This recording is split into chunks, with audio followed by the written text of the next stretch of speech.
सा शरीरीची परी कौतुके, परब्रह्माचेनी पाडे तुके, जेने जिंतली एके इंद्रिये गा। नमामि सद्गुरुं शांतं सच्चिदानंद विग्रहं, पूर्णब्रह्म परानंद मीशम आळंदी वल्लभम। भगवंताच्या कृपेने, सर्व साधू संतांच्या आशीर्वादाने, पुण्यसलीला इंद्रायणी मातेच्या पावन तीरावर संजीवन समाधिस्थ ज्ञानोबारायांच्या या पवित्र अशा अलंकापूर नगरीमध्ये वारकरी शिक्षण संस्था आणि आळंदी देवस्थान यांच्या माध्यमातून सुरू असलेली आपली ही नित्याची ज्ञानेश्वरी प्रवचन सेवा, प्रवचन सेवेकरता उपस्थित सर्व भाविक भक्त, श्रोते सज्जन, माता भगिनी सर्वांना वंदन करून आपण सर्वांनी मिळून ही चिंतन सेवा या ठिकाणी करायची आहे। 6व्या अध्यायातील 90 क्रमांकाच्या ओवीचा विचार आज आपल्याला करायचा आहे। भगवान श्रीकृष्ण परमात्मा अर्जुनांचं निमित्त करून दिव्य असा गीतेचा उपदेश करत आहेत। हा उपदेश करत असताना गीतेमध्ये अनेक ठिकाणी भगवान परमात्म्याने महापुरुषांची लक्षणं सांगितलेली आहेत। काही ठिकाणी त्याला ज्ञानी म्हटलेलं आहे, काही ठिकाणी त्याला भक्त म्हटलेलं आहे, काही ठिकाणी योगी असं म्हटलेलं आहे। या ठिकाणी भगवान परमात्मा योगी महापुरुषाची लक्षणं सांगतात। अर्जुना, तोची भक्तू, तोची योगी, तोची मुक्तू, तो वल्लभा मी कांतू ऐसा पडिये। भक्त म्हणा, ज्ञानी म्हणा, योगी म्हणा, लक्षणाच्या दृष्टीने पाहिलं तर तो एकच आहे। फक्त साधना कोणत्या प्रकारची केलेली आहे, त्या साधनेच्या द्वारे साध्य प्राप्त केलेलं आहे। साधना योग्याची असू शकते, साधना भक्ताची असू शकते, साधना ज्ञानाची असू शकते, मार्ग वेगवेगळे पण गाव एकच आहे। परब्रह्म परमात्म्याचं स्वरूप प्राप्त करून घेणं, आणि असं ज्याने प्राप्त करून घेतलं, भगवान परमात्मा त्याची काही लक्षणं सांगतात। ऐसा शरीरीची परी कौतुके, परब्रह्माचेनी पाडे तुके। भगवान परमात्मा म्हणतात अशा प्रकारे। तर ऐसा म्हटल्यानंतर आपल्याला थोडंसं मागं जावं लागतं। ऐसा म्हणजे कैसा, मागच्या ओळीमध्ये सांगितलं आहे। आता व्यापको की एकदेशी, हे उहापोवी जे ऐसी, हे करावी ठेली आपैशी दुजे नवीन। आता व्यापक आहे का एकदेशी आहे, असा जो काही उहापोह आहे तो त्याच्या दृष्टीने सगळा संपलेला आहे।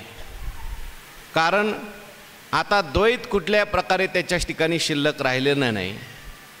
अद्वैत असलेला परमात्मा, परमात्मा स्वरूप त्या ठिकाणी तो झालेला आहे। अगोदर जो बोध होता तो एकदेशीपणाचा होता। मी देह आहे, मी मन आहे, बुद्धी आहे। तो बोध घालवण्याकरता म्हणून त्यांनी साधना केली, परमार्थ केला, आणि व्यापक अशा प्रकारचा बोध त्याला प्राप्त झाला। पण तो बोधही आता शिल्लक राहिला नाही। आठव नाठव गेले भावा भाव, झाला स्वयमेव पांडुरंग। आणि म्हणून असा तो बोध आता एकत्वाचा बोध आहे। त्या ठिकाणी एकत्व पण सुद्धा नाही, एकत्वपणाची सुद्धा भावना नाही। अशा बोधामध्ये तो प्राप्त झाल्यामुळे आता एकदेशी, व्यापक ही सगळी उहापोह जी आहे, ठेवाठेवी जी आहे ती संपली। थोडक्यात सांगायचं झालं तर ज्ञानेश्वर महाराज सांगतात, हा शरीरात जरी असला, ऐसा शरीरीची परी कौतुके, परब्रह्माचेनी पाडे तुके। शरीरीच असला, शरीरात जरी असला तरी त्याचं कौतुक आहे, विशेष आहे, नवल आहे, आश्चर्य आहे। शरीरात असून सुद्धा तो शरीरी नाही, देहात असून सुद्धा तो देही नाही। तर ज्ञानोबाराय म्हणतात परब्रह्माचेनी पाडे तुके। म्हणजे परब्रह्माच्या बरोबर तो त्या ठिकाणी तुलनेला आलेला आहे शरीरामध्ये.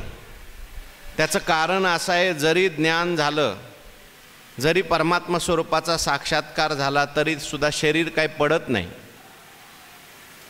नाहीतर मग ज्ञान हा रोग ठरला असता. हो, हे कशाने मेले हो? हृदयरोगाने मेले. हे कशाने मेले? तापाने मेले, डेंगूने मेले. आणि हे कशाने मेले? म्हणले यांना ज्ञान झालं म्हणून मेले. ज्ञान म्हणजे रोग होईल, तर ज्ञान रोग नाही. ज्ञान झाल्यानंतर सुद्धा प्रारब्ध शिल्लक राहतं, आहे की नाही? ज्ञानाचा आणि अज्ञानाचा विरोध आहे, ज्ञानाचा आणि प्रारब्ध कर्माचा विरोध नाही. अनेक ठिकाणी ज्ञानोबारांनी उदाहरणं दिलेली आहेत. चक्र जे असतं, कुलालाचं चक्र, कुंभाराचं चक्र, माती बनवली, ते गाडगं तयार झालं तरी सुद्धा ते चक्र काही काळ फिरतं. बाण मारल्यानंतर, लक्ष्याला भेदल्यानंतर सुद्धा त्याची गती जेवढी आहे तोपर्यंत तो जातो. त्याप्रमाणे जोपर्यंत या शरीराचं प्रारब्ध आहे तोपर्यंत ज्ञान जरी झालं तरी हे शरीर असतंच. म्हणून हे शरीर असतं, तो शरीरात असतो. पण शरीरात जरी असला तरी ज्ञानोबाराय म्हणतात, ऐसा शरीरीची परी कौतुके. तो शरीरात असून त्याचं एक कौतुक आहे, विशेष आहे. आपण सुद्धा शरीरात असतो आणि तो सुद्धा शरीरात असतो. पण आपण शरीरात असतो ते शरीरी म्हणून असतो, मी देह आहे म्हणून असतो. पण तो जरी शरीरात असला तरी सुद्धा ज्ञानोबाराय म्हणतात, परब्रह्माचेनी पाडे तुके. तो परब्रह्म स्वरूप झाला. हो, तुकिया तुलनेशी ब्रह्म तुकाशी आले, म्हणून रामेश्वरी चरणी मस्तक ठेविले. रामेश्वर महाराज म्हणतात, तुकाराम महाराजांना तुम्ही शरीरी समजू नका. लोकांना सगळ्यांनाच अधिकार कळतो असं नाही, सांगावा लागला. हो, तुकिता तुळनेशी ब्रह्म तुकाशी आले. मी तुलना करून बघितली. रामेश्वर महाराज म्हणतात, माझ्या जीवनामध्ये मी परीक्षा पाहिली त्यांची. हो, निंदा केली, वह्या बुडवायला लावल्या, पण साक्षात एवढं सगळं करून सुद्धा भगवान परमात्म्याने त्या वह्या राखल्या. किंवा एवढी निंदा करून सुद्धा तुकाराम महाराजांच्या मनावर काही परिणाम झाला नाही. अनेक प्रकारे लोकांनी द्वेष केला तरी त्याचा परिणाम तुकाराम महाराजांच्यावर ज्यावेळेस होत नाही, लक्षात आलं रामेश्वर महाराजांच्या. आणि तुकाराम महाराजांनी पाहिलं, हे शरीर तुकाराम महाराजांचं दिसतंय, पण तुकिता तुलनेशी ब्रह्म तुकाशी आले. साक्षात परब्रह्म आलेलं आहे, परब्रह्म स्वरूप ते झालेले आहे. मानवी जीवनाचं हे वैशिष्ट्य आहे. विचाराच्या द्वारे, चिंतनाच्या द्वारे मनुष्याला याच देहामध्ये परब्रह्म स्वरूप होता येतं. हो, नरदेह निधान लागले हाती, उत्तम सार उत्तम गती, देवची होईन मनती ते होती, तरी का चित्ती न धरावे. म्हणून ज्ञानोबाराय सांगतात, ऐसा शरीरीची परी कौतुके, परब्रह्माचेनी पाडे तुके. तो आता परब्रह्म स्वरूप झालेला आहे. मागे सुद्धा ज्ञानेश्वरीमध्ये अनेक ठिकाणी हा विषय आलेला आहे. ऐसे तनु त्यागे वीन अमूर्ताचे गुण, तनु त्यागे विन अमूर्ताचे गुण, दिसती संपूर्ण योगयुक्ता. ओवी गेली आपली आताच. शरीर आहे त्याचं, पण शरीर जरी असला, मूर्त जरी असला तरी तो अमूर्त आहे. अमूर्त असलेला परमात्मा स्वरूप तो झालेला आहे. म्हणजे बोधाच्या दृष्टीने, ज्ञानाच्या दृष्टीने त्याचं ज्ञान जे आहे ते परमात्मा स्वरूप झालं आहे. किंवा जेही विषयापासून हिरतले, चित्त आपुले आपण जिंतिले, ते निश्चित जेत सुतले चेतीचिना, ते परब्रह्म निर्वाण, ते आत्मविदाचे कारण, तेची ते पुरुष जान पंडुकुमारा. मागे आत्ता आपल्या या सगळ्या ओव्या झालेल्या आहेत. म्हणून अनेक ठिकाणी ज्ञानोबारायांनी त्यांना साक्षात हा परब्रह्म स्वरूप आहे असं म्हटलं आहे. तुका तोची तो हा परब्रह्म ठेवा. म्हणून जेने जिंतिली एके इंद्रिये गा, आणि त्यांनी त्या ठिकाणी इंद्रिय जिंकलेली आहेत. इंद्रिय जिंकलेली आहेत, विषय जिंकलेले आहेत. परमात्मा स्वरूप तो झालेला आहे, आणि परमात्मा स्वरूप झाल्यामुळे शरीरात असला तरी त्याला नुसतं शरीरी म्हणू नका, तो परमात्मा स्वरूपच आहे. ते विवेकाचे गाव मागे आले, परब्रह्मीचे स्वभाव परमात्मा स्वरूप ते झालेले आहेत. ज्ञानोबाराय पुढे सांगतात, तो जितेंद्रियू सहजे तोच योगयुक्त म्हणिजे, जेने साने थोर नेनिजे कवने काळे. ज्ञानोबाराय म्हणतात तो जितेंद्रियू सहजे. आता तो जितेंद्रिय झालाय, पण त्याला इंद्रिय जिंकण्याकरता काही विशेष प्रयत्न करावे लागत नाही. सहज तो जितेंद्रिय झालाय. तोच योगयुक्त मानिजे, त्यालाच योगयुक्त माना. जेने साने थोर नेनिजे कवने काळे. आता याला लहान मोठा अशा प्रकारे कुठल्याही प्रकारचा भेद त्याच्या जीवनामध्ये शिल्लक राहिलेला नाही. ज्ञानोबारायांनी या ठिकाणी सांगताना तो परमात्मा स्वरूप झालेला आहे, भगवत स्वरूप झालेला आहे. आणि परमात्मा स्वरूप झालेला असल्यामुळे त्याला आता इंद्रिय विषय हा सुद्धा भेद शिल्लक राहिलेला नाही. अगोदर साधक अवस्थेमध्ये इंद्रिय जिंकण्याकरता त्रास होत होता, कारण भेद होता. हे विषय आहेत, त्यानंतर मी आहे, आणि मग मला विषयातून इंद्रियांना बाहेर काढायचं आहे अशी सत्यत्व बुद्धी होती. आता त्या विषयाच्या ठिकाणी असलेली सत्यत्व बुद्धी गेली. किंबहुना विषय हे विषय राहिले नाहीत, आता विषय सुद्धा कोण झाले. या विषयातही काही आपण पे वाचोनी नाही, तरी विषय कवन काही बाधतील कवना. आता विषय म्हणजे विषय तो त्यांचा झाला नारायण. त्यांचा विषय नारायण झाला नाही, विषय सुद्धा नारायण स्वरूप दिसायला लागले. आणि विषय नारायण स्वरूप झाल्यानंतर मग आता कवन काही विषय काही बाधतील कवना. म्हणून सहज इंद्रिय जिंकले असं म्हटलंय. त्यांच्या जीवनामध्ये त्यांना विशेष प्रयत्न करावे लागत नाहीत. हो, ज्ञानोबारायांनी वर्णन केलंय, मग अर्जुना स्वभावे ऐशियाही नियमाते पावे, परब्रह्म अनुभवे होऊनी जाई जे. परब्रह्म स्वरूप तो होऊन गेला. तै शरीर भाव नासती, इंद्रिय विषय विसरती, जै सोहम भाव प्रतिती प्रगट होये. त्या ठिकाणी शरीर भाव नासती, सगळे शरीर भाव जे आहेत ते नष्ट झाले. मी देह आहे, मी मन आहे, मी इंद्रिय आहे, संपलं.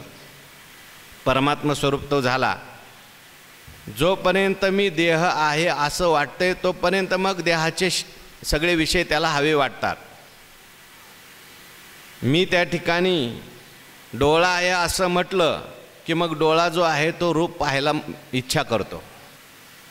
मला चांगलं रूप दिसलं पाहिजे, कारण मी डोळा आहे असं तादात्म्य आहे. मी कान आहे, मला कान आहे, माझा कान आहे असं म्हटलं की कानाला चांगलं ऐकावंसं वाटतं. हे चांगलं आहे, हे वाईट आहे, मला निंदा नको, मला स्तुती पाहिजे, कारण कानाशी तादात्म्य अजून आहे. जोपर्यंत जिभेचं तादात्म्य आहे तोपर्यंत जीभ म्हणणार मला हे चांगलं पाहिजे, गुलाबजामुन पाहिजे, चांगलं जेवण पाहिजे, वाईट नको, साधं नको. प्रत्येक विषयाच्या बाबतीत असं आहे. शरीर तादात्म्य आहे तोपर्यंत मग शरीर चांगलं दिसलं पाहिजे, कपडे चांगले घातले पाहिजेत, मी चांगला दिसलो पाहिजे, म्हातारा झालो तरी तरुण दिसलो पाहिजे, त्याच्याकरता केस पांढरे असले तरी काळे केले पाहिजेत. हे तादात्म्य कुठपर्यंत आहे? शरीर भाव आहे तोपर्यंत. याचा अर्थ करू नये असं नाही बरं का, व्यवहार असतो करावं लागतं, पण जाणून करा. पांढरंच आहे पण मी काळं केलं असं माहिती तरी पाहिजे. त्याला असं वाटतं नाही माझं काळंच आहे, काळंच राहिलं पाहिजे. कशाकरता सांगितलं? विषय हवेशे वाटतात कारण शरीर भाव आहे. तादात्म्य आहे, याला आताशी शरीर तादात्म्य राहिलं नाही. ज्या अर्थी रूप पाहावंसं वाटतंय त्या अर्थी अजून डोळ्याचं तादात्म्य गेलेलं नाही. कारण वास्तविक पाहता सगळ्याचा प्रकाशक असलेलं, सगळ्याचं आनंदमय रूप असलेलं, सगळ्याला आनंद देणारं असलेलं माझं स्वरूप आहे.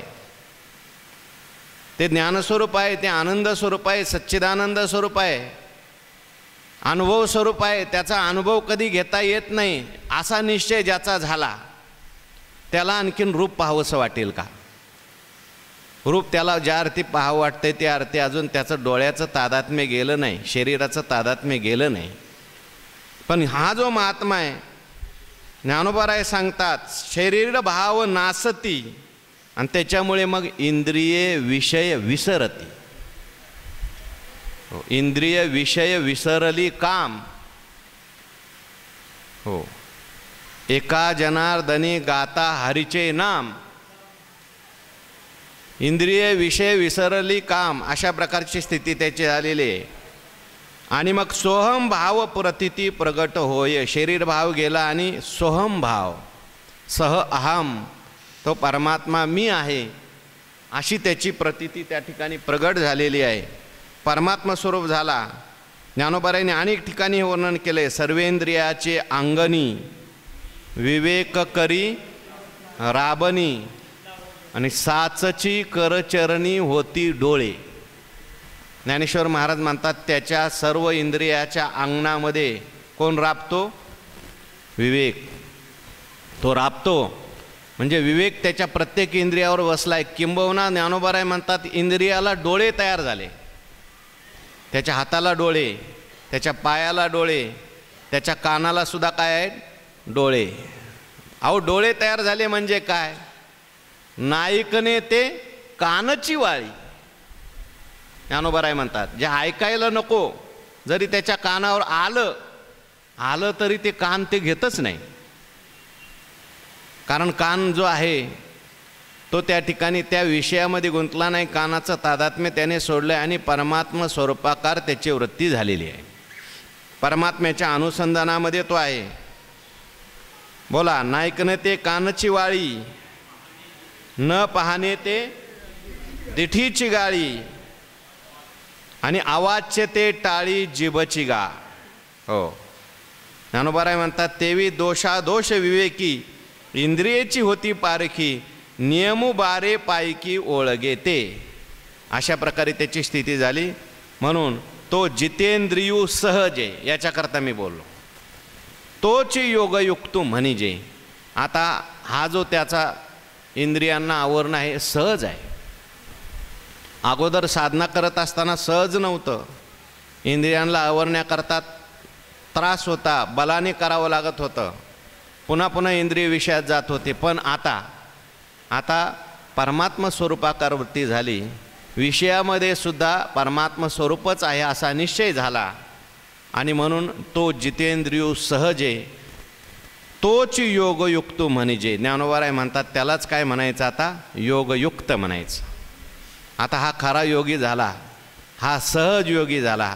उत्तमा सहजा अवस्था. ही सहज अवस्था जी आहे ती उत्तम आहे.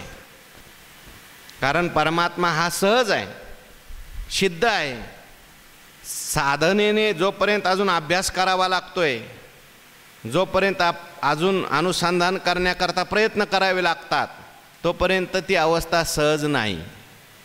हो, सहज अवस्था कोणाची? चालताना, बोलताना, ऐकताना, सर्व काही करताना त्याचं अनुसंधान मात्र आहे. तुका तरी सहज बोले वाणी, त्याच्या घरी वेदांत वाहे पाणी. तयाचे बिसाट शब्द, सुखे म्हणू येती वेद. सदेह सच्चिदानंद कानो.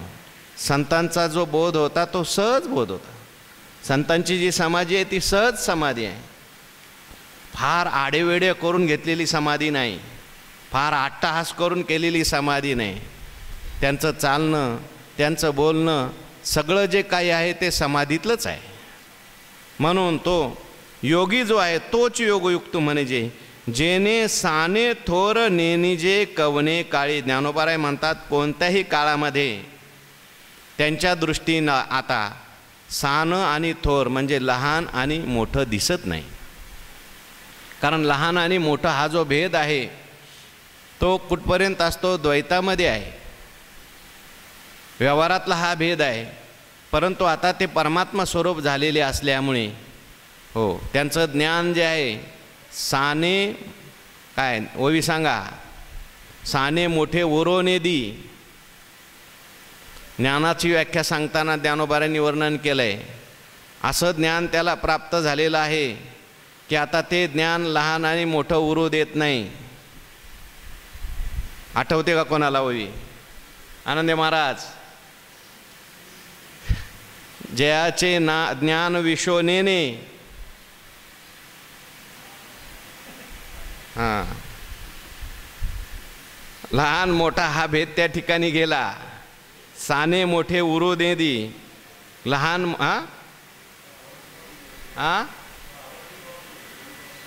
नाही, साने मोठे उरू ने दी आपण नेहमी ओवी म्हणतो, बऱ्याच वेळा म्हटलेली आहे इथे. हां हां हां जे ते ज्ञानाचं वर्णन करताना ज्ञानोबाऱ्यांनी वर्णन केलं की हे ज्ञान असं आहे की ते ज्ञान झाल्यानंतर लहान मोठेपणाचा भेद उरू देत नाही.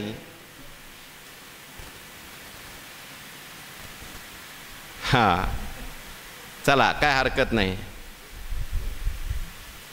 अशा प्रकारे तुकाराम महाराजांचं प्रमाण आपल्याला आठवतं. तुकाराम महाराजांना बोध प्राप्त झाला. तुकाराम महाराज म्हणतात, मुंगी आणि राव आम्हा सारिकाची जीव. आता मुंगी आणि राव आमच्या दृष्टीने, जीवाच्या दृष्टीने जर पाहिलं, आत्मतत्वाच्या दृष्टीने पाहिलं तर सारखंच आहे. उपाधीच्या दृष्टीने जर पाहिलं तर भेद आहे. मुंगी वेगळी आहे आणि राजा वेगळा आहे. पण संतांची दृष्टी उपाधीची दृष्टी नाही. या उपाधी माझी गुप्त, चैतन्य असे सर्वगत, ते तत्वज्ञ संत स्वीकारती. म्हणून त्या ठिकाणी आता हा भेद उरलेला नाही. हो, हां, आता भेद कैचा कै देखावा, जे अहमभाव उरला व्हावा तो गेलेला असल्यामुळे आता कुठल्याही प्रकारे भेद दिसत नाही. भेद कैचा कै देखावा, जे अहमभाव उरला व्हावा तो नाहीची. ज्ञानोबाराय म्हणतात तो आता गेलेला असल्यामुळे कुठल्याही प्रकारे भेद नाही. तुकोबारा यांच्याकडे शिवाजी महाराज आले. महाराज म्हणतात, मुंगी आणि राव आम्हा सारिकाची जीव. अनेक उदाहरणं आपल्याला त्या ठिकाणी सांगता येतील. संतांच्या ठिकाणी हा भेद गेलेला असतो. म्हणून ज्ञानोबाराय म्हणतात, साने मोठे उरोने दी. त्याच्याकरता उदाहरण दिलं ज्ञानोबारायांनी. देखे सोनियाचे निखळ, मेरू येसने ढिसाळ, आणि मातीयेचे डिखळ सरिसेची मानी. जो भेद आहे तो गेला. तुका म्हणे भेदा भेद, गेला वाद खंडोनी. 5 प्रकारचा भेद सांगितला शास्त्रामध्ये. जीव जीवाचा भेद, जड जडाचा भेद, जीव जडाचा भेद, जड जीव ईश्वराचा भेद, ईश्वर जडाचा भेद. असे 5 प्रकारचे भेद आहेत. आपल्याला हे सगळे भेद दिसतात. जीव जीवाचा भेद आपल्याला दिसतो. हा चांगला जीव आहे, हा वाईट जीव आहे, हा राजा आहे, हा रंक आहे, व्यवहार करता ठीक आहे.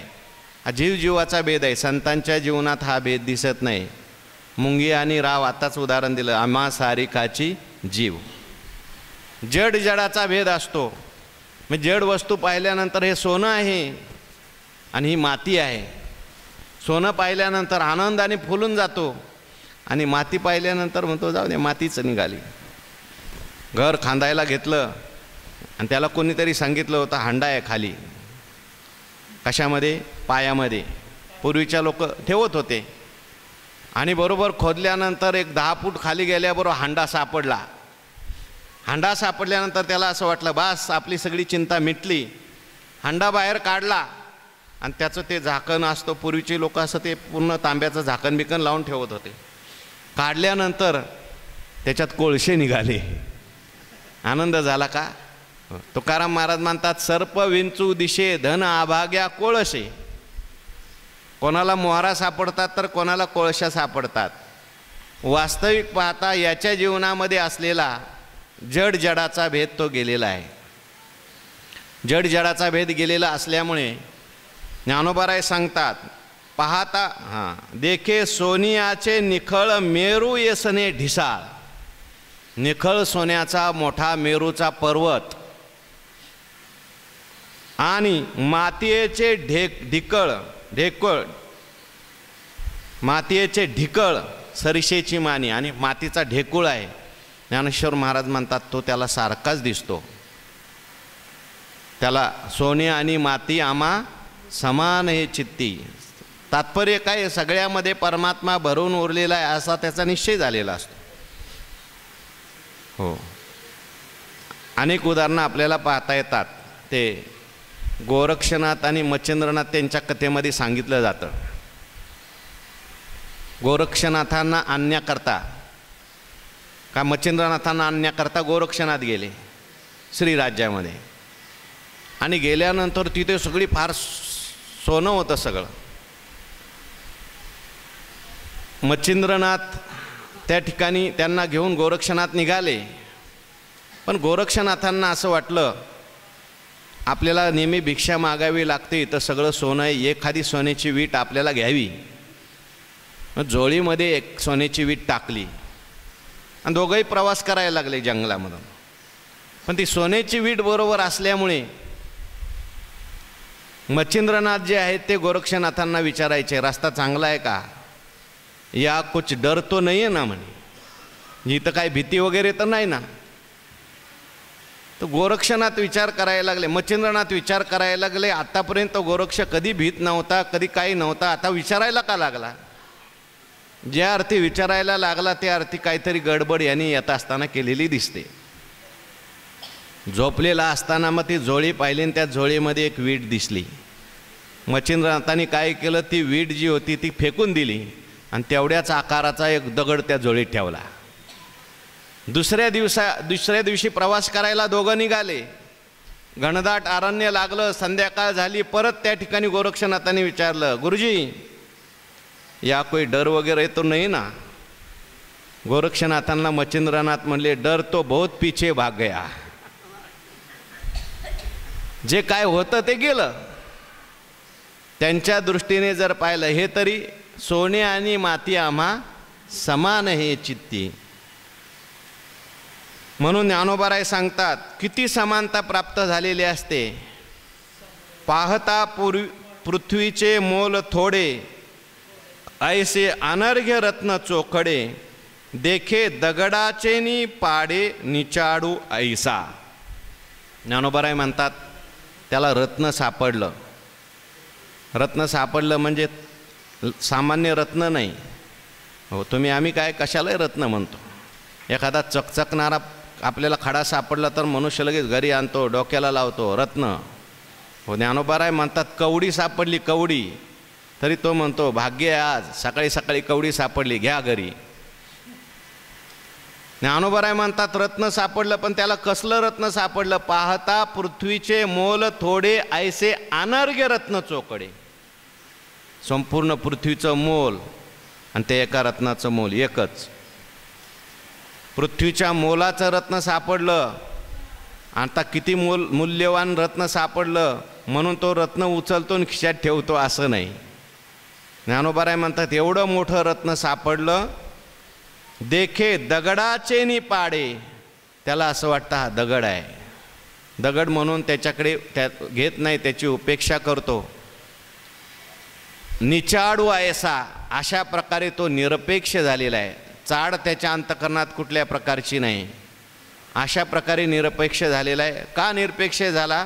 कारण त्याला माहिती आहे हे रत्न घेतलं काय, आणखीन काही मिळालं काय, त्याने होणारा जो आनंद आहे त्या आनंदापेक्षा सगळ्यात मोठा आनंद, आनंदाच्या कोटी साठविल्या आम्हा पोटी, प्रेमे चालिला प्रवाहो, नाम ओघल वलाओ. आमच्याजवळ एवढा आनंदाचा कंद आहे, सगळा आनंदाचा साठा आहे, ते परमात्मा स्वरूप माझ्याजवळ असताना मला ह्या रत्नाचं काय करायचं आहे. आपल्याला गोष्ट सगळ्यांना माहिती आहे, रामायणामध्ये रामप्रभू अयोध्येमध्ये आले आणि आल्यानंतर रामप्रभूला असं वाटलं ह्या सगळ्या वानरांच्या मदतीमुळे आपल्याला रामराज्य परत प्राप्त झालं. सगळ्यांचे आपल्यावर उपकार आहेत, आपण त्यांना काहीतरी दिलं पाहिजे. भगवान परमात्म्याने त्या ठिकाणी सगळ्यांना काही ना काही द्यायला सुरुवात केली. सुग्रीवाला काहीतरी दिलं, जांबुवंताला काय दिलं, आणखीन कोणाला काय दिलं, सगळ्यांना दिलं. विभीषणाला दिलं, काय दिलं? राज्यच दिलं लंकेचं. सगळ्यांना दिलं. अयोध्येमध्ये राज्याभिषेक झाल्यानंतर फक्त एक व्यक्ती राहिली, त्यांना काहीच दिलं नव्हतं. ते कोण राहिले होते? हनुमंतराय राहिले होते. सीतामातेचं बारीक लक्ष होतं, कोणाला कोणाला काय काय दिलं. हो, लक्ष ठेवलं पाहिजे. कधी एखाद्या माणसाच्या हातून चुकून काहीतरी राहून जातं, आपण सुद्धा लक्ष दिलं पाहिजे. लक्षात राहिलं नेमकं, सीतामातेला असं वाटलं सगळ्यांना दिलंय, पण सगळ्यात मोठं काम ज्यांनी केलं ते हनुमंताला काहीच नाही दिलं. चुकून राहिलेलं दिसतंय. देवाच्या घाई गडबडीमध्ये, भावनेच्या भरामध्ये मनुष्य विसरतो. हात जोडले आणि सांगितलं, प्रभू सगळ्यांना तुम्ही दिलंय, पण ज्यांना द्यायचंय दिलं पाहिजे. ज्यांनी फार मोठं काम केलंय, माझा शोध लावला, त्या हनुमंतरायला तुम्ही काहीच दिलं नाही. भगवान म्हणायला लागले, सीते विसरलो नाही, मुद्दाम दिलं नाही. का नाही दिलं? काय द्यायचं? ह्या हनुमंताकरता मी माझे 5 प्राण दिले तर 5 उपकार फिटतील, बाकीचे तसेच राहतील. तुका म्हणे याचे उपकारासाठी नाही माझे गाठी काही एक. भगवान परमात्मा म्हणतात हनुमंताचे उपकार माझ्याकडून फिटू शकणार नाही, एवढे हनुमंताचे माझ्यावर अनंत उपकार आहेत, नाही देऊ शकत. आईसाहेबांनी सांगितलं, देवा तुम्ही नाही दिलं तरी मला वाटतंय द्यावं, देऊ का? तुला काय द्यायचंय तर दे, पण फिटणार नाही उपकार. अमूल्य असा नवरत्नाचा हार गळ्यातला काढला आणि तो हनुमंतरायांच्या गळ्यात घातला. आणि हनुमंतरायांनी काय केलं ते आपल्याला सगळ्यांना माहिती आहे. एक एक रत्न म्हणजे पृथ्वीच्या मोलाचं रत्न. हनुमंतराय बाजूला गेले, एक एक रत्न घ्यायचं, दातामध्ये तोडायचं, बघायचं आणि द्यायचं फेकून. कोणीतरी जाऊन सीतामातेला सांगितलं, तुमच्या रत्नाच्या हाराचं काय चाललंय बघा. सीतामाता शेवटी मनात म्हणायला लागले, शेवटी वानर ते वानरच, काय याला रत्नाची किंमत कळणार आहे. विचारलं, अरे हनुमंता असं का करता? हनुमंतरायांनी सांगितलं, या रत्नात मी माझं रत्न पाहतोय. हे रत्न जे आहे हे जड आहे, माझं रत्न पायो जी मैने राम रत्न धन पायो. अमूल्य असं रत्न म्हणजे परमात्मा आहे, तो याच्यामध्ये आहे का पाहतो. आणि जर त्याच्यात परमात्मा नसेल तर हे रत्न जे आहे ते मला दगडासारखंच आहे. दृष्टांत काय पूर्ण बसणारा नाही, मुद्दाम मी सांगितला. हा महात्मा असा आहे की याच्या दृष्टीने आता रत्न असू द्या, दगड असू द्या, याला सगळीकडे परमात्मा दिसतोय. अशा प्रकारची स्थिती झाली. त्याचा जड जडाचा भेद गेलेला आहे. अनेक उदाहरणं आपल्याला सांगता येतील. तुकाराम महाराज म्हणतात, सोने रुपये आम्हा मृत्तिके समान, माणिक पाषाण खडे जैसे. हो, ज्ञानोबाराय म्हणतात, मनोनी तयाच्या ठाई. बोला, हा, मनोनी तयाच्या ठाई शेना सोनया विशेष नाही. ती पण आहे ओवी, इथली ओवी सांगायची इथं विषयाला अनुसरून. शेना सोनया विशेष नाही, रत्ना गोंडेया काही नेनिजे भेद. किंवा तुम्ही म्हणता ती ओवी, म्हणून तयाच्या ठाई वैषम्याची वार्ता नाही. पुढं काय? वैषम्याची वार्ता त्याच्या ठिकाणी असलेली संपली. ज्ञानोबाराय सांगतात, अशा प्रकारे त्याच्या ठिकाणी आता हा भेद राहिला नाही. पुढे भगवान परमात्मा सांगतात, केवळ हाच भेद नाही, त्याचा सर्व प्रकारचा भेद गेला आहे. आता आपण फक्त जीवाजीवाचा भेद पाहून आलो, जडाजडाचा भेद पाहून आलो, पण जीवाजीवाचा जो भेद आहे त्याच्यामध्ये आणखीन विशेष रूपाने ज्ञानोबाराय या ठिकाणी, भगवान परमात्मा या ठिकाणी सांगणार आहेत. काय असतं? जडाच्या ठिकाणचा असलेला भेद जाऊ शकतो लवकर, परंतु जीवाच्या ठिकाणी असलेला जो भेद तो जाणं थोडंसं अवघड आहे. कारण जड वस्तू जी आहे ती आपल्याला एवढी काही त्रास देत नाही, आपल्याला काही एवढी बोलत नाही, चालत नाही. म्हणून त्याच्यात परमात्मा पाहणं सोपं आहे. कोणी सांगितलं याच्यात परमात्मा पाहतो, कारण तो परमात्मा काय बोलतच नाही ना, आपल्याला काय त्रास देत नाही. पण जर सांगितलं शेजाऱ्याच्यात परमात्मा पहा, अहो शेजारी रोज भांडतो आमच्याबरोबर, त्याच्यात कसं काय देव पाहायचा, हे फार अवघड आहे. दगडात देव पाहणं सोपं आहे, पण माणसात देव पाहणं एवढं सोपं नाही. कारण गुणदोष दिसतात, स्वभाव आपल्याला माहिती असतो, सगळ्यांचा स्वभाव सारखा नसतो. म्हणून भगवान परमात्मा सांगतात त्याची साम्यता जीवाच्या दृष्टीने कशी असते, ती साम्यता पुढच्या श्लोकामध्ये सांगितली. बघा पुढचा श्लोक 9 नंबर. सुहृन्मित्र हृदासीन मध्यस्थ द्वेष्य बंधुषु साधुष्वपि च पापेषु समबुद्धिर्विशिष्यते. भगवान परमात्मा म्हणतात त्याची समबुद्धी असते आणि तो विशेष आहे. हा विशेष त्याच्या ठिकाणी आहे. कशा प्रकारे त्याची समबुद्धी असते, अनेक ठिकाणी गीतेमध्ये आपल्याला समबुद्धी सांगितलेली आहे. भगवान परमात्म्याचा जास्त जोर समबुद्धीवर आहे, समत्व योगावर आहे. आपण पुन्हा पुन्हा सांगतोय, भगवंतांनी आसन लावण्याचा योग जास्त वेळ सांगितलेला नाही गीतेत, सांगितलं आहे 6व्या अध्यायात थोडा, आता पुढे येणार आहे. भगवान परमात्म्याने एकांतात जाऊन डोळे झाकून बसण्याचा योग जास्त सांगितलेला नाही. भगवंताने नाक धरून प्राणायाम करण्याचा योग जास्त सांगितलेला नाही गीतेमध्ये. बघा तुम्ही, भगवान परमात्म्याने तटस्थ अवस्था प्राप्त करून घेणं हा योग जास्त सांगितलेला नाही. भगवंतानी जास्त योग सांगितला असला तर समत्व बुद्धी सांगितलेली आहे. अनेक ठिकाणी बघा पुन्हा पुन्हा भगवान परमात्मा सांगतात. हो, विद्या विनय संपन्ने, मागे झाला विषय, विद्या विनय संपन्ने ब्राह्मणे गव्यहस्तिनी शुनिचैव स्वापाकेच पंडिता समदर्शिना. पंडित कोणाला म्हणायचं, ज्याची समान दृष्टी झाली, बरं का, समदर्शिना. त्याच्यानंतर आणखीन मागे श्लोक गेला, समत्वम योग उच्यते. भगवान परमात्मा म्हणतात योग म्हणजे काय, समत्व प्राप्त होणं. पार्था समत्व चित्ताचे तेची जाण सार योगाचे. भगवान परमात्मा म्हणतात चित्ताचं समत्व प्राप्त होणं सार योगाचं आहे. का भगवान परमात्मा एवढं समत्व बुद्धीला प्राधान्य देतात, का भगवान परमात्मा हा समत्व योग सांगतात, की हा समत्व योग सगळ्यांना जमण्यासारखा आहे. हा समत्व योग तुम्हाला व्यवहारात राहून करता येतो.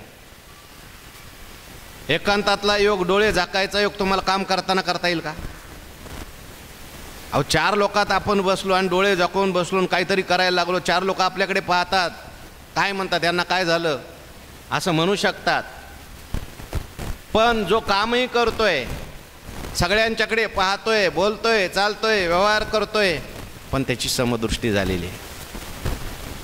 लोक म्हणतात बघा ना, एवढं सगळं करून समान दृष्टी, लोकात राहून, अहो युद्धासारखं घोर कर्म करून याची दृष्टी त्या ठिकाणी समान आहे, परमात्मा दृष्टी आहे. म्हणून भगवंतांनी या श्लोकात विशिष्यते शब्द वापरलाय. हा विशेष आहे, बाकीचा योगी एवढा विशेष नाही. शंकराचार्यांनी सुद्धा असं लिहिलंय, सर्वेषाम योगारूढानाम उत्तमः. सर्व योगारूढ पुरुष असतील त्याच्यात हा उत्तम आहे. का उत्तम आहे याचा योग? कारण याचा योग जो आहे समदृष्टीचा योग आहे. याचा योग जो आहे तो व्यवहारात सुद्धा राहून योग चालू आहे.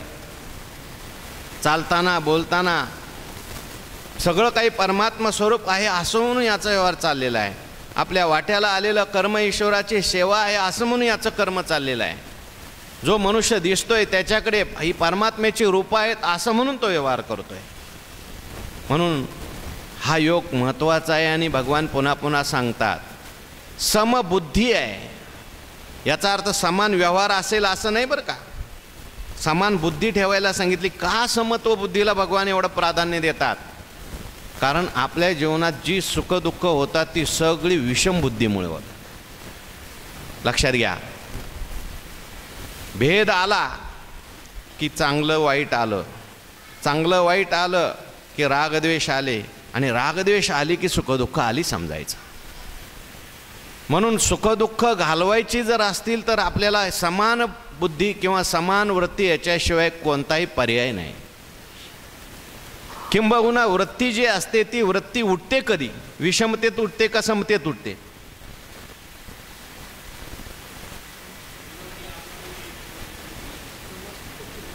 नाही, मी प्रश्न काय विचारलाय त्याचं उत्तर द्या. काय प्रश्न विचारलाय मी?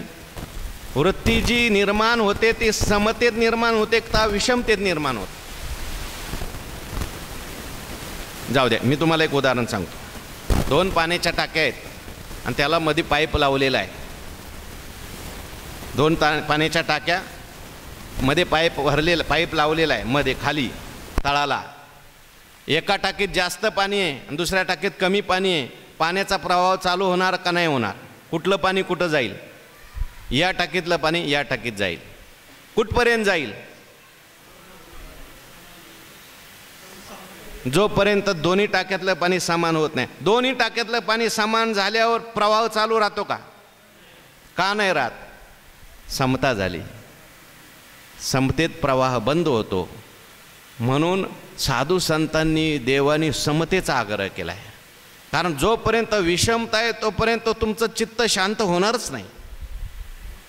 ज्या दिवशी समान चित्ताला काहीतरी मिळेल त्यावेळेस चित्त शांत होईल. म्हणून आपल्या देवाने पांडुरंग परमात्म्याने रूपसुद्धा धारण केलं. कसं धारण केलं? समचरण दृष्टी विठेवरी साजिरी तेथे माझे हरी वृत्ती राव. ब्रह्माचं वर्णन करताना ब्रह्म सर्वगत सम सदा सम निर्दोषम ही समम ब्रह्म. परमात्म्याचं वर्णन करताना सम असं वर्णन केलेलं आहे. म्हणून समता सांगितली. आणि ही समता जी सांगितली ही दृष्टीतली ज्ञानातली समता आहे, व्यवहारातली सांगितलेली नाही. कारण व्यवहारात तुम्ही समान वागायला गेले तुमचा व्यवहार होणार नाही. आपण नेहमी चिंतन करत असतो कुत्र्यात सुद्धा देव आहे आणि माणसात सुद्धा देव आहे, म्हणून कुत्र्याबरोबर माणसासारखा व्यवहार करता येईल का? गायीमध्ये देव आहे आपण मानतो, पण गायीतल्या देवाची पूजा करायची असेल तर त्या देवाला पंचपक्वान्न द्यायचं का गवत द्यायचं? देवच आहे त्याच्यामध्ये, पण त्याला ती जी उपाधी आहे ती गायीची असल्यामुळे तिला जे चारा लागतो तोच द्यावा लागेल. हीच त्याची पूजा आहे, त्या देवाची पूजा आहे. व्यवहार करत असताना त्या त्या उपाधीनुसार करावा लागतो. दुर्जनात देव आहे म्हणून दुर्जनाजवळ जाऊन बसलं तर चालेल का? चालत नाही. कारण त्याची नांगी तो मारल्याशिवाय राहणार नाही, विंचू. म्हणून दुर्जनात पण देव आहे. तुकाराम महाराज म्हणतात, तुका म्हणे सर्प्य विंचू नारायण वंदावे दुरून शिवू नये. हे लक्षात घ्या. मग तुम्ही म्हणाल देव कशा करता सांगितला त्यांच्यातला? देव याच्याकरता सांगितला कोणी पाहिल्यानंतर तुमच्या मनात द्वेष निर्माण व्हायला नको. कारण तो द्वेष निर्माण झालेला आहे, तुम्हाला त्रास देणार आहे. म्हणून समान पाहायचं आहे. व्यवहार करताना तुम्ही जसा करायचा आहे तसा करा, शास्त्राने सांगितलं आहे तसा करा, पण पाहत असताना मात्र ही सगळी ईश्वराची जनी वनी अवघा देव. कशा प्रकारची त्यांची समता असते भगवान परमात्मा सांगतात. सुहृत बघा किती लोक सांगितले इथे? 9 लोक सांगितलेले आहेत श्लोकात. बघा, सुहृत आहे पहिला, त्याच्यानंतर मित्र आहे, नंतर मित्र, त्याच्यानंतर आरी म्हणजे शत्रू, नंतर उदासीन, नंतर मध्यस्थ, नंतर द्वेष्य, नंतर बंधू, नंतर साधू आणि नंतर पापी. किती झाले मोजले का? बघा, सुहृत, मित्र, आरी, उदासीन, मध्यस्थ, द्वेष्य, बंधू, साधू आणि पापी. 9 झाले बघा बरोबर. म्हणजे 9 वेगवेगळ्या प्रकारच्या स्वभावाची माणसं तुम्हाला जगात भेटतील. हे 9च नाही, अनेक प्रकार आहेत, पण भगवंतांनी एवढे 9 घेतले. आपलं मन विचलित करणारे कोण कोण असतात? विचलित करणारे म्हणजे काही आसक्त करतात आणि काही द्वेषाच्या निमित्ताने त्या ठिकाणी हे करतात, मन चंचल करतात. अनुकूल पाहिलं का आसक्ती निर्माण होते, हा आला पाहिजे, हा बसला पाहिजे, नेहमी हाच भेटला पाहिजे. आणि प्रतिकूल भेटल्यानंतर नको, हा नको आपल्यासमोर. वृत्तीला चंचल करणारे हे 9 आहेत. म्हणून ह्या 9च्या संबंधाने याची बुद्धी कशा प्रकारे असते. पहिला सांगितलं आहे सुहृत. सुहृत कोणाला म्हणायचं? उपकाराची अपेक्षा न करता जो आपल्यावर प्रेम करतो, उपकार करतो, त्याला म्हणायचं सुहृत. असे सुहृत कोण कोण आहेत? जे उपकाराची अपेक्षा करत नाहीत, आपल्यावर प्रेम करतात. कोण आहेत असे? संत आहेत, आपले आईवडील आहेत, ते उपकाराची अपेक्षा करत नाहीत, आपल्यावर प्रेम करत राहतात. सुहृत. त्याच्यानंतर पुढे सांगितलं आहे मित्र. मित्र वेगळा आणि सुहृत वेगळा बरं का. मित्र मात्र आपण प्रेम केलं की तो प्रेम करतो. तुम्ही जर प्रेम करत नसाल तर तो म्हणतो तू आता मी 2 वेळा तुझ्यावर प्रेम केलं तरी तू माझ्यावर प्रेम करत नाही, जा तू घरी. समान व्यवहार तिथे असतो. त्याच्यानंतर पुढे सांगतात अरी. अरी म्हणजे शत्रू. तुम्ही म्हणाल आता ह्याला कोणी शत्रू असतो का? जरी हा साधक असला, जरी हे संत असले, महापुरुष असले, तरी त्यांना सुद्धा काय असतात? हे कोणाला शत्रू मानत नाहीत. पण जगामध्ये अशी एक स्वभावाची माणसं आहेत की ते सज्जन दिसले, संत दिसले की ते त्यांना शत्रू वाटतात. असे काही माणसांचा स्वभाव असतो की त्यांना सज्जन दिसला, तुका म्हणे खळ, संता पीडिती चांडाळ. त्यांना चांगला माणूस दिसला की ते शिव्या द्यायला लागतात. हो, तुकाराम महाराजांची भाषा फार खालची आहे, मी सांगत नाही. तुकाराम महाराज म्हणतात पतिव्रतेला पाहिलं की शिंदळीच्या डोक्यात तिडी कुटते. तुकाराम हा पतिव्रतेची कीर्ती वाकानिता. शिंदळीच्या माथा टिळी कुठे. हो, अशी काही माणसं आहेत का? तुकाराम महाराज म्हणतात सहज वैराकार आहे. काय केले जळचरी. बोला, काय केले जळचरी धीवर त्याच्या घातावरी. हो, काय केलं त्या जळचरांनी? तुकाराम महाराज म्हणतात माश्यांनी त्या ज्या मासे पकडणाऱ्या माणसाचं काय वाकडं केलेलं आहे का? काय बोलले का? नाही, पण तो त्यांना पकडतो.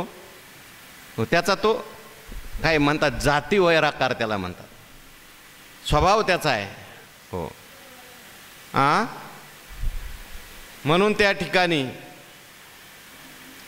शेवटचं चरण आहे ना त्याच्यातलं, तुका म्हणे खळ संता पीडिती चांडाळ. म्हणजे शत्रू याच्या दृष्टीने नाही, पण त्याच्या दृष्टीने शत्रुभाव धारण करणारे काही असतात. त्याच्यानंतर भगवान परमात्मा सांगतात उदासीन. काही उदासीन लोक असतात. उदासीन म्हणजे दोघांचं जरी भांडण चाललं असलं, तो रस्त्याने चाललेला असला तर तो उदासीन असतो. तो म्हणतो भांडोत, नाही तर एकमेकाच्या गळ्यात पडोत, आपल्याला काय घेणं देणं नाही. उदासीन. असे काही लोक असतात उदासीन. त्याच्यानंतर मध्यस्थ. काही लोकांचा स्वभाव मात्र उदासीन नसतो, मध्यस्थाचा स्वभाव असतो.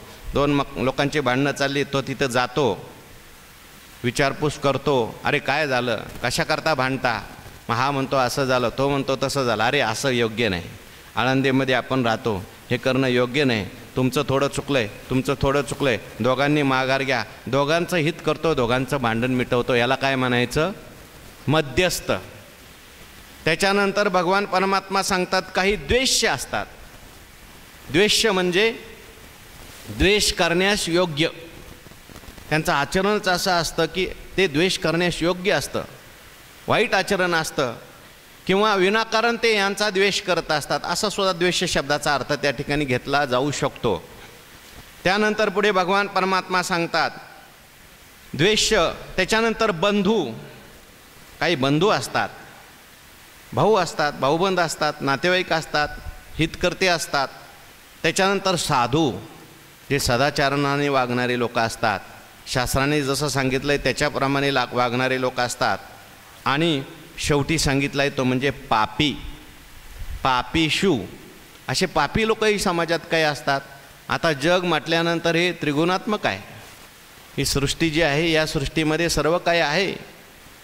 हो, पण अशा सृष्टीमध्ये साधू संत महात्मे राहत असताना, हे महापुरुष राहत असताना, व्यवहार करत असताना कसा त्यांचा व्यवहार असतो भगवान परमात्मा सांगतात. सुरुन्वित्र हृदासीन मध्यस्थ द्वेष्य बंधुषु साधुष्वपीच पापेषु समबुद्धी. हा समबुद्धी असतो. याला सर्वांच्यामध्ये समबुद्धी असते. समबुद्धीचा अर्थ आहे परमात्मा बुद्धी असते. सगळ्यांच्यामध्ये परमात्मा आहे.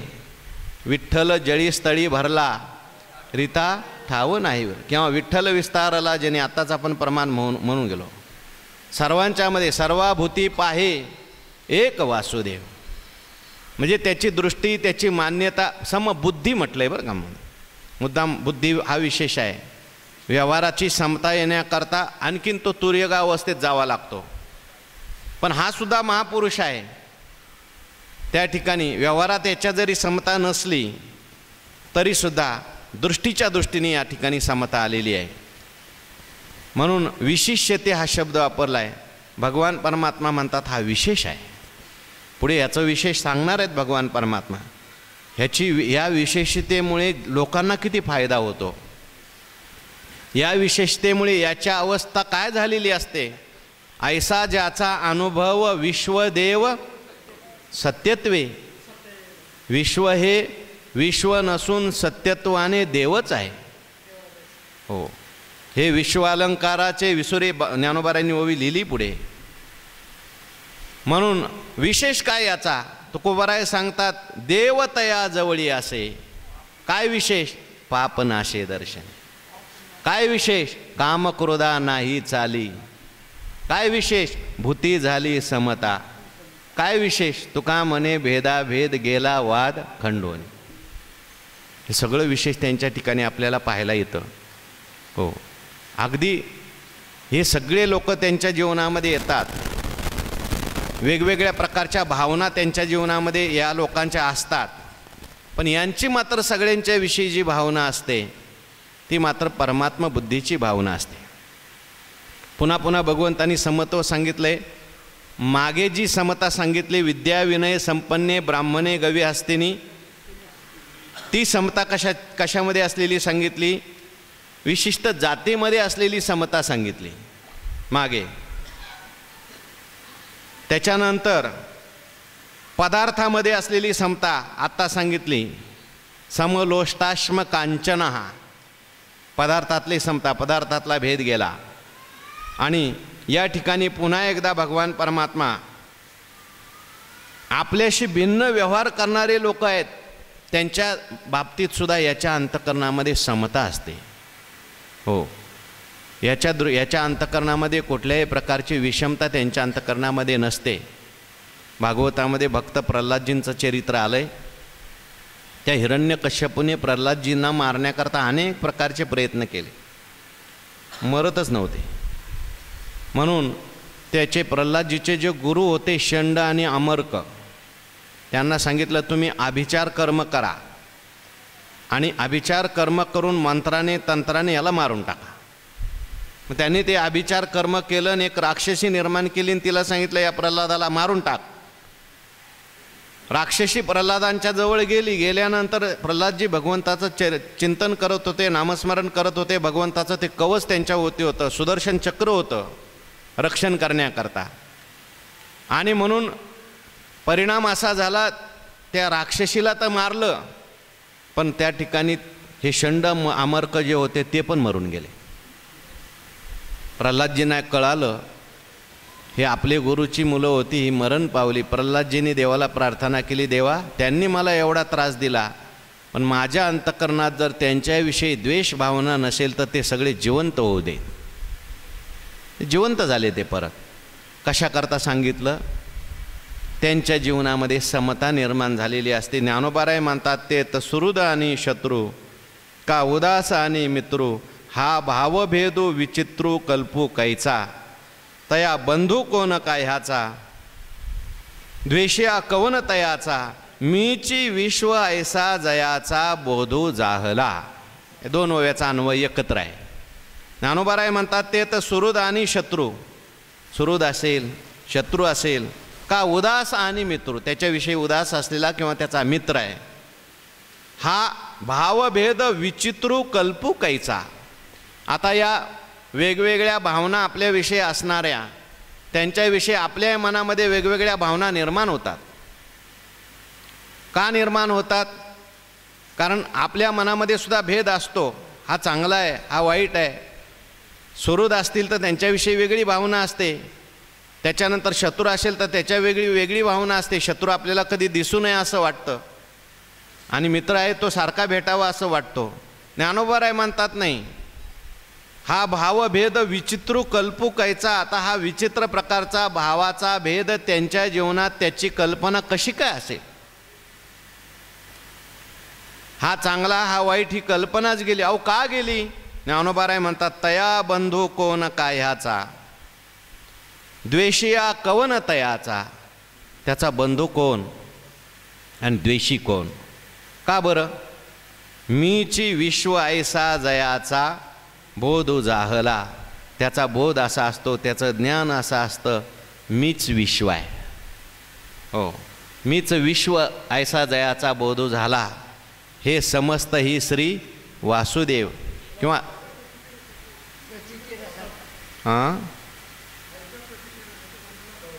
ज्ञानी भक्ता माझी रोज ज्ञानी आहे. तुका म्हणे जे जे भेटे ते ते वाटे मी ऐसे. मी याचा अर्थ असा आहे, मी म्हणजे हा देह घ्यायचा नाही, तो परमात्मा स्वरूप झाला आहे, तो ज्ञानस्वरूप झालेला आहे, तो चैतन्य स्वरूप झालेला आहे. आणि जिकडे पाहिल तिकडं त्याला आता दुसरं चैतन्याशिवाय काही दिसत नाही. हा त्याचा अर्थ आहे. हो, तो देह संगे तरी असे परी चैतन्यासारिका दिसे, पाहता परब्रह्माचेनी कसे चोखाळू भला. हो, मीची विश्व ऐसा जयाचा बोध झाला. किंवा मनोनी सर्वत्र सदा सम, ते आपणचे अद्वय ब्रह्म, हे संपूर्ण जाणे वर्म समदृष्टीचे. परमात्मा स्वरूप तो झाला आणि म्हणून त्याच्या दृष्टीने ज्ञानोबाराय म्हणतात मग तयाची दिठी, अधमोत्तम असे किरीटी, काय परिसाची या कसवटी वानिया कीजे, ते जैशी निर्वाण वर्णुची करी, तैशी जयाची बुद्धी चराचरी, होय साम्याची उजरी निरंतर. फार सुंदर दृष्टांत दिला ज्ञानेश्वर महाराजांनी, ऐकण्यासारखा आहे. ज्ञानेश्वर महाराज म्हणतात मग तयाची दिठी अधमोत्तम असे किरीटी. आता त्याच्या दृष्टीने अधम आणि उत्तम, किरीटी म्हणजे अर्जुनाला म्हटलंय तू किरीटी आहेस, त्याच्या दृष्टीने त्या महापुरुषाच्या दृष्टीने हा अधम आणि हा उत्तम अशा प्रकारचा भेद नाही. कारण परमात्मा स्वरूप तो झाला. त्याच्याकरता उदाहरण ज्ञानोबाराय देतात. त्याची दृष्टी कशी असते? काय परिसाची या कसवटी वानिया कीजे. बघा, कसवटी असते, कसवटी. कसवटी माहिती आहे का तुम्हाला? मी बघितली नाही, ऐकली. सोनाराकडे आपण गेल्यानंतर आपण त्याच्याकडे दागिने घेऊन गेलो आणि त्याला जर सांगितलं हा मला दागिना मोडायचा आहे आणि दुसरा बनवायचा आहे आणि हा दागिना एवढ्या एवढ्या वजनाचा आहे, तर तो म्हणतो द्या इकडं, पहिला कसवटीला लावतो. खरं सोनं आहे का खोटं आहे ती कसवटीवर कळतं. ते कसवटीवर घासलं की तो म्हणतो हे पितळाचं आहे, हे नकली आहे, ही कसवटी. पण ज्ञानोबाराय म्हणतात ते एक सोनार असा होता की त्याच्याकडे परिसाची कसवटी होती. कसवटी म्हणजे जो दगड असतो ना तपसायचा, तो दगड कशाचा होता? परिसाचा. आता कोणी जरी मनुष्य सोन्याचा कसलाही दागिना घेऊन गेला आणि त्याच्या कसवटीला लावला तर काय होणार? अहो काय होणार? जरी कस कमी असला तरी तो कमी कस राहील का? अहो एखादा लोखंडाचा दागिना घेऊन गेला, सोनच का? कारण त्याची कसवटी कशाची आहे? परिसाची आहे. तसं ज्ञानोबाराय म्हणतात याची दृष्टी परिसाची झाली, याची दृष्टी परमात्मा स्वरूप झाली. आणि दृष्टी परमात्मा स्वरूप झाल्यामुळे आता ह्याला जे जे दिसतंय आता ते भेदाचं दिसतं का अभेदच दिसतो? सगळं काही परमात्मा स्वरूपच त्याला दिसतं. तैसा आत्मत्वे वेष्टीला होय तो जया तया दृश्याते पाहते दृश्य दृष्टित्वेची होय तयाची चिरूप, किंवा जे जे दृष्टी दिशे ते ते हरिरूप. कारण यथा दृष्टी तथा सृष्टी, ही सृष्टी म्हणजे सृष्टी नाही, दृष्टीच आहे. दृष्टी म्हणजे ज्ञान चैतन्य, म्हणून त्याला ते चैतन्य दिसतं. ज्ञानोबाराय म्हणतात ते जैशी निर्वाण वर्णूची करी, ती कसवटी जशी असते, परिसाची कसवटी काय करते, त्याला सोनच करून टाकते. तैशी जयाची बुद्धी चराचरी होय साम्याची उजरी निरंतर. तशी याची जी बुद्धी आहे ती चराचरामध्ये त्याला साम्य दिसतं. सम नाम परमात्मा. सम म्हणजे परमात्मा, परमात्मा एकच सम आहे आणि तो परमात्मा रूप त्याची बुद्धी झाली. परमात्मा रूप त्याची बुद्धी झाली असल्यामुळे त्याला जे जे काही जगामध्ये दिसतंय ते परमात्मा स्वरूप दिसतंय. आणि म्हणून त्याची अशी परमात्मा स्वरूपाची धारणा झाल्यामुळे कशा पद्धतीने त्या ठिकाणी त्याचा लाभ लोकांना होतो ते भगवान परमात्मा पुढे सांगणार आहेत. पण तत्पूर्वी आणखीन कशी त्याची दृष्टी असते आणखीन एक उदाहरण दिलं. हे विश्व अलंकाराचे विसुरे आहे ते आना आणि आकारे परी घडले एकची भांगारे परब्रह्मे. थोडासा याचा विचार आपल्याला सांगायचा आहे उद्याच्या प्रवचनात.